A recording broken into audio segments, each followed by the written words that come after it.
Flamengo ganha reforço em meia Copa. Vamos falar sobre isso, saída encaminhada no Flamengo, várias outras notícias do Mengão. Você que tá aí, dá aquela moradinha sempre, se inscreva no canal, aciona o sininho da notificação, deixa o teu like, se inscreveu, aciona o sininho, deixa o like. Toca aí, meu parceiro, minha parceira. Então vem comigo, Rubro Negro, vamos às notícias do Flamengo. Tem muita coisa pra gente conversar, torcedor rubro-negro. Pois é, minha galera, e o negócio é o seguinte, meus amigos.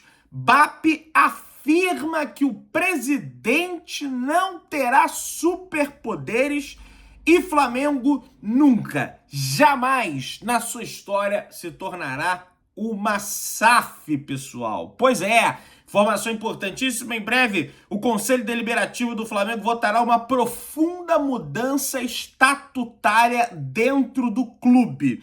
A proposta é defendida pela atual gestão como mudanças que levariam o clube a avançar a caminho à profissionalização. No entanto, nos bastidores há quem conteste e preveja que tais alterações poderão dar superpoderes ao ocupante da cadeira da presidência, pessoal. Em nova entrevista via WhatsApp com o jornalista Mauro César Pereira, o presidente do Flamengo, BAP, afirma que isso de forma alguma acontecerá e garante que o clube de maior torcida do Brasil jamais será transformado numa sociedade anônima do futebol, uma SAF, como a dona Leila Pereira quer, aliás. Ela quer que todos os clubes, né, do futebol brasileiro se transformem, evidentemente, numa SAF. A proposta dá ao presidente do Flamengo a nomeação e destituição diretas do diretor-geral e do diretor de futebol, aprovação exclusiva do organograma do departamento de futebol, definição de remunerações e bonificações, além da indicação de até 13 vice-presidentes não executivos. Isso não cria uma concentração excessiva de poder, transformando o modelo associativo em presidencialismo quase absoluto? Foi perguntado, né, o Mauro César Pereira perguntou ao BAP, né, e o BAP falou, na verdade, o poder absoluto existe no estatuto atual, onde o presidente tem poderes literalmente imperiais. Isso deixa de existir com a proposta em questão. Hoje, o presidente pode contratar, demitir, nomear e desligar qualquer executivo ou membro do conselho diretor sem restrição, sem dar qualquer explicação a quem quer que seja no clube. O que estamos propondo é exatamente a forma / estrutura com que temos gerido o clube desde o dia 1º e, na verdade, com pequenos aprimoramentos, estamos propondo oficializar o modelo de gestão que é praticado desde 2013, mas que não tem nenhum suporte estatutário ou garantia de perenidade em futuras gestões. Bom, eu, sinceramente, acho que o presidente do clube realmente já tem a prerrogativa de fazer absolutamente o que ele quiser. Lógico que tem algumas travas do estatuto em relação a isso. Essa proposta do presidente do Flamengo, dessa gestão, é para que os vice-presidentes tenham poderes ali meio que não tenham poderes, né? Basicamente seriam rainhas ou reis da Inglaterra ali, né? Por exemplo, um vice-presidente muito poderoso de futebol que você tinha no Flamengo um tempo atrás era o Marcos Braz, né? Ele mandava prender e mandava soltar, contratava, demitia, fazia um monte de troços, mas evidentemente que o Landim, enquanto presidente, tinha mais poderes que o Marcos Braz. Porém, o que acontece com isso? Isso aí é só para colocar o nome ali, profissional, né? Vai tirar o poder dos vice-presidentes e vai dar na mão de diretores remunerados. Porque, para quem não sabe, o vice-presidente não recebe salário. São vice-presidentes amadores. Eles não recebem salário. O que o Flamengo quer é institucionalizar a profissionalização dentro do clube. É isso que o Flamengo quer fazer. Se o presidente tem poder absoluto, já tem. Isso aí também acho que não vai mudar nada. Agora, a grande questão com isso é Pegamos o exemplo de Marcos Braz, da vice-presidente de futebol do Flamengo. Para você, quem fez um trabalho melhor? Lógico que o Boto, né, ainda tem um tempo aí. Marcos Braz ou José Boto? Eu, sinceramente, acho o Marcos Braz melhor do que o José Boto. O José Boto é remunerado. O Marcos Braz não era remunerado, né? Era vice-presidente de futebol, no caso. Amador. Não recebia salário para isso. Então, assim, gente, só vai botar um nomezinho lá, profissional. Agora, a questão é, quem será esse profissional? Na minha opinião, isso nada muda, tá? A questão ficará ainda lá. Profissionalizou. Mas qual é o profissional? Para mim, esse é o grande X da questão. Beleza? Pessoal, o Uruguai tá jogando agora, ou já jogou, depende do momento que você tá assistindo esse vídeo. Evidentemente que o De Arrascaeta não tem condição nenhuma de jogo, né? O Uruguai trabalha para tê-lo na segunda ou na terceira partida, na terceira rodada da Copa do Mundo. E o Marcelo é louco. Bielsa, que foi responsabilizado como grande... como indivíduo, né? Querer antecipar a volta do De Arrascaeta, ele rebateu, hein? Ele rebateu. Ele falou o seguinte: Arrascaeta se incorporou e foi acompanhado desde o primeiro momento por uma pessoa do Flamengo. Não se fez quase nada sem consenso com essa pessoa. Assumimos essa responsabilidade. Peraí. Mas antes do Lenian. O Lenian chega depois que vocês fizeram a merda, né? Eu tô dizendo antes do Lenian. Aí você não fala nada, né? Antes do Lenian, então, você evidentemente que tem responsabilidade, né? Você tem responsabilidade em cima disso.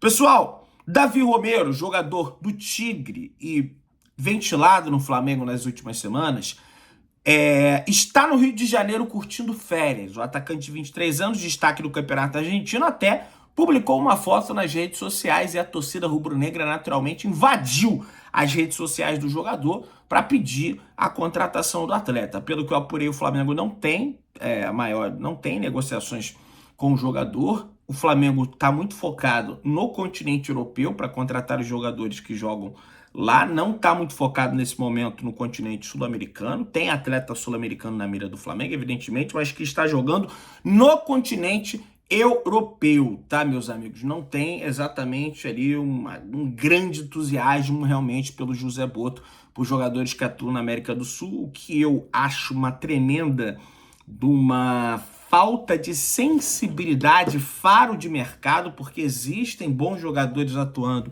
na América do Sul. Nós temos exemplo do Fluminense, que sempre puxa um coelho da cartola aqui do cenário sul-americano, e o Flamengo deixa a desejar nesse sentido, tá? Mas, por exemplo, tem o Almada, né? Só que tá na Atlético de Madrid, tem o Luiz Henrique, o próprio Danilo do Botafogo, que a gente vai conversar aqui no vídeo, mas o Davi Romero é mais casualidade, tá de férias, né? Período de Copa do Mundo, tá curtindo com a família, enfim, com a esposa, não sei, sozinho, no Rio de Janeiro, então não tem muito a ver com negociações com o Flamengo. O Flamengo, aliás, soltou uma nota, tá? Através das suas redes sociais, dizendo: o esporte brasileiro vive um momento decisivo.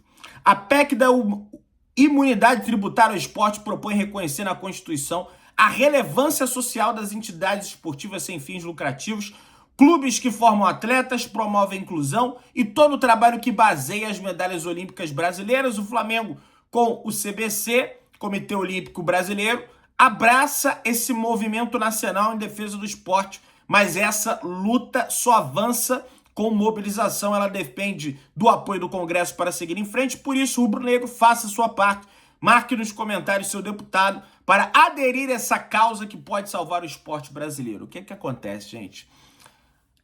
Teve uma reforma tributária. A SAF vai pagar 6%, tá? De imposto. Entretanto, os clubes associativos sem fins lucrativos vão pagar 11%. E aí a discussão em cima disso gira por que o clube associativo sem fim lucrativo paga 11% e a SAF paga 6%, sendo que, se a gente for pensar se a gente for olhar de uma perspectiva de retorno à sociedade, o clube associativo sem fins lucrativos, ele dá muito mais retorno à sociedade. Ele forma atleta de vários esportes, não apenas o futebol. A SAF tem um interesse claro, evidente, no lucro. O cara que tá botando dinheiro lá, ele quer lucrar, né? O empresário, ele quer botar dinheiro no bolso dele. Se o time for campeão, é melhor, porque ele valoriza os atletas dele ali, evidentemente. O Flamengo não tem esse viés do lucro. O Flamengo quer dar títulos para sua torcida. O Flamengo move a economia não só do Rio de Janeiro, mas do Brasil com as suas partidas de futebol, né? Tem o museu lá do Flamengo que as pessoas, os turistas visitam, é um atrativo maior. Da própria sede do Flamengo é um atrativo para movimentação da economia no estado do Rio de Janeiro, quando a gente for pensar em turismo. Quando tem jogo do Flamengo, é um monte de gente vendendo churrasquinho ali, economia girando no entorno do estádio, né? E outras formas de ganhar dinheiro, evidentemente, geração de emprego, né? Agora, por quê? O Botafogo, uma SAF, que não bota nem 10 mil pessoas no estádio, só tem um futebol, todo encalacrado em dívida, inclusive com a União, por que dará esse privilégio, esse benefício às SAFs, que visam apenas o lucro? O Flamengo não visa o lucro. Como é que pode isso, gente? É um completo absurdo. Então essa PEC aí realmente precisa ganhar força. Então todo mundo paga 11, então, pelo menos. Ou todo mundo paga 6 ou todo mundo paga 11. Que não pode o Flamengo pagar 11 e o Botafogo paga 6. Cada um em sua proporção. Convocado para a seleção brasileira, o lateral esquerdo do Zenit, Douglas Santos, se surpreendeu com reconhecimento nas ruas durante a sua passagem por João Pessoa antes da Copa do Mundo e comentou a pessoas próximas: caramba, agora é como se eu jogasse no Flamengo. Agora todo mundo me conhece. Ih, tá cavando, hein? O pessoal já tá falando que tá cavando aí. O Douglas Santos, o Flamengo tá precisando de lateral esquerdo. Ele deve ser Flamengo, provavelmente. A torcida do Flamengo é muito grande em João Pessoa. O Nordeste inteiro praticamente é Flamengo. Pessoal, torcedor do Sport, torcedor do Bahia, do Vitória, do Confiança, enfim. Vamos ficar chateados aí, mas essa é a maior torcida do Nordeste. E, cara, de repente dá pro Flamengo fazer um investimento, sim, porque estão precisando de lateral esquerdo. Eu não entendi, sinceramente, por que renovaram com essa pressa toda com o Alexandre. Acho que é um jogador já veterano. Enfim, mas vamos avançando, tá, pessoal? Tem mais coisa pra gente conversar. O Alacian de saída, Pedrão. Que história é essa? É da carochinha ou não é? Pessoal, segundo o jornalista Bruno Andrade, da ESPN, o Flamengo negocia a saída do atacante. O rubro-negro mantém conversas com 2 clubes. Nesse momento, o negócio deve girar ali na casa dos 5 a 10 milhões de euros. Vai lembrar que ele esteve perto, né, de ir para o Bragantino pela bagatela de 10 milhões de euros no início do ano. O negócio não avançou devido a divergências de pagamento. Ele chegou a viajar para Bragança Paulista, mas chegando lá, o Bragantino, né, deu de João sem braço e aumentou, diminuiu o preço. Vamos parcelar em carnê, Casabaú. Então pode mandar voltar. Voltou o Alacian e permanece no Flamengo, né? Foi dada até algumas oportunidades ao jogador, mas infelizmente ele acabou não aproveitando, pessoal. Será que dessa vez será vendido? O Alacian, pelo que eu fiquei sabendo, é um time de fora do Brasil, da Europa, e um outro time também de dentro do Brasil. Esses 2 clubes aí que desejam a contratação de Wallace Ian, pessoal. E agora temos a notícia, a informação sobre Matias Vinha, que está convocado para a seleção uruguaia, está emprestado ao River Plate, mas não vem fazendo grandes amizades assim por lá. entenda a situação de Vinha. A lateral não vem fazendo uma boa temporada pelo clube argentino e está na Copa do Mundo com a seleção uruguaia. Não é novidade que o Flamengo está atento no mercado pelo lateral esquerdo, mas o problema é que a gente tem 3, né? Além de Ayrton Lucas e Alexandre, o Flamengo tem Vinha, o jogador está emprestado até o final do ano e não deve ser aproveitado. Tem até uma opção de compra lá, mas não deve ser aproveitado até o momento. O Flamengo não recebeu qualquer sinalização do River sobre uma possível rescisão desse vínculo, embora a imprensa argentina noticie que o jogador não está nos planos do técnico Eduardo Cudê. É esse mesmo, treinou o Internacional no Brasil, né? Treinou o Atlético Mineiro. Ainda que isso aconteça, os argentinos precisariam arcar com uma multa de quebra de contrato. Além disso, a equipe de Buenos Aires é quem banca os salários do atleta até dezembro. Convocado para a Copa do Mundo pelo Uruguai, o lateral teve poucos minutos e atuações até contestadas até aqui. Foram 14 jogos, 10 como titular e muitas críticas em entrevista à FIFA nesse sábado, antes da estreia do Uruguai na Copa. O jogador falou sobre a decisão por ir ao River Plate. Ele diz: foi um passo importante tomar a decisão de ir ao River Plate, de ir buscar um pouco mais de continuidade, que no Flamengo não estava tendo por causa da lesão e da quantidade de laterais que éramos na posição, e tentei buscar isso. Saí pensando no Mundial, de tentar com um pouco mais de ritmo do que eu tinha no Flamengo, então tentei buscar a continuidade para chegar da melhor maneira possível à seleção e poder ter o meu lugar na Copa do Mundo. O contrato de Vinha com o River Plate tem uma opção de compra que pode se tornar obrigação dependendo de algumas metas do desempenho no time. O contrato dele com o Flamengo é até dezembro de 2028, né? Nem 2027. O lateral esquerdo é uma das posições analisadas pelo Flamengo, a lateral esquerdo, o lado esquerdo, para a janela de transferência, mesmo tendo, né, 3 atletas aí, né? 3 atletas. O Flamengo tem o Ayrton Lucas, que é desejado pelo Santos, inclusive, o Alexandre e o Matias Vinha agora, que está sendo noticiado pela imprensa argentina, e porque vai voltar, só que o River vai ter que pagar uma multa.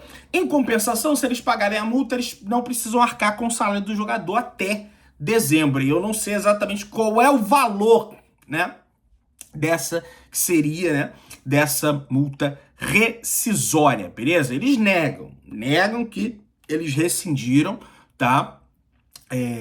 Mas a imprensa, geralmente, ela tá sempre, oficialmente nega, mas só falta algumas questões ali.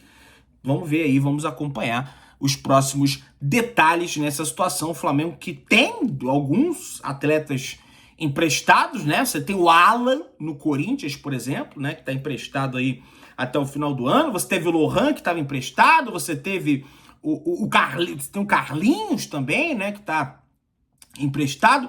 2 jovens da base têm contrato de empréstimo até o final desse mês, ou seja, até junho, né? Que foi o caso do Lohan. Você tem o Matheus Gonçalves. O Matheus Gonçalves foi negociado, né? O Flamengo segurou um percentual ali do Matheus Gonçalves, mas o Matheus Gonçalves foi negociado. O Ryan Lucas, né? Do Sporting, que também voltou ao Flamengo. O Ryan Lucas e o Lohan, aliás, retornaram ao Flamengo nesse momento. E agora se ventila a possibilidade do retorno de Matias Vinha para reforçar o Flamengo. Falando em reforço, pessoal, o Flamengo segue, tá, a possibilidade de contratação dos três que eu digo Luiz Henrique, Danilo e o Almada.